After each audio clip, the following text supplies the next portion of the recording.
iyadoo shirka maamul sameynta gobolada Hiiraan iyo Shabeellaha Dhexe uu ka furan yahay magaalada Jowhar ayaa waxa ay ka hadleen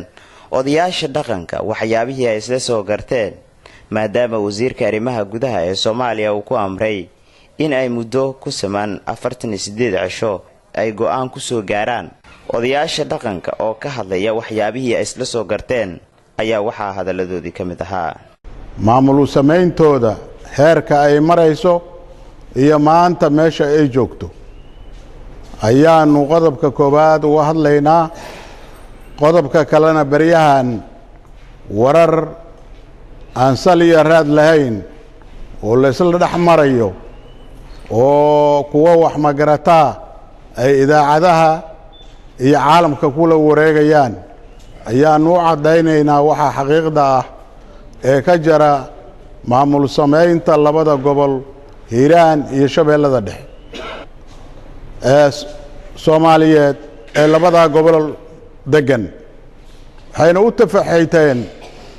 in laga guul keeno maamul sameynta Hiiraan iyo Shabeellada Dhexe maanta waa Ilaahay mahadiis waxa uu marayaa labada gobol maamul sameyntoodu heer gabagaba wax badan iyo iska daba wareeg lagu jilaafayna labada maamulka labada gobol loogu sameeyna waa jiraan ha jiraan wax la isaga heeraa ma waa la guuleystay muddo dhowne mas'uuliyadii labada gobol lagu dhawaaqa dawladda qaranka Soomaaliya Xasan Sheekh Maxamuud hoggaamina dardaray gelinaan waana geliyeen waxaan leeyahay kuwa iska hadla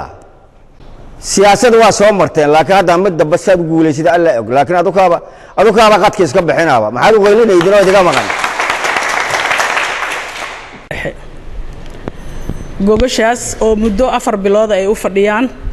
haweenka iyo culimada iyo aqoon-yahanka iyo inta sharafta leh waxaan rabnaa inay gobashaas hirgasho ay labada gobol dhismaan muhiimadda halkan loo fadhiyo waxa waaye inay labada gobol dhismaan Hiiraan iyo Shabeellada Dhexe waxa way arrin soo jiitantay arrin daba dheeraatay arrin macayto loo baahan yahay labada gobol inay aad ugu qurux badnaadaan dhismaha ay raacaan gobolada Soomaaliyeed waxaan marxalado kala duwan ayaan soo marnay marxaladihii kala duwanay waxa timiday marka haatan waxaan taaganahay maalmaha soo socda waxa maxaan ku yiraahdaa loo gudbi doonaa hadii alla idmo xaflad ballaaran oo beesha caalamka iyo maxaan ku yiraahdaa dawladuna ka soo qayb gali doonaan lagu qaban doonaa halkan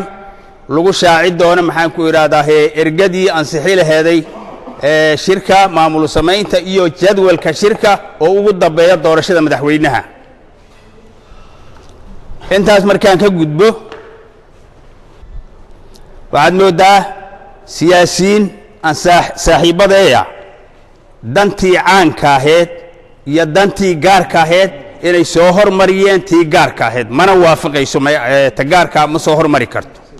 shirka maamul sameynta gobolada Hiiraan iyo Shabeellaha Dhexe waxaan ku wargelinaynaa dawladda federaalka Soomaaliya beesha caalamka guud ahaan shacabka Soomaaliyeed gaar ahaan shacabka ka soo jeeda labada gobol ee Hiiraan iyo Shabeellaha Dhexe arrimaha soo socda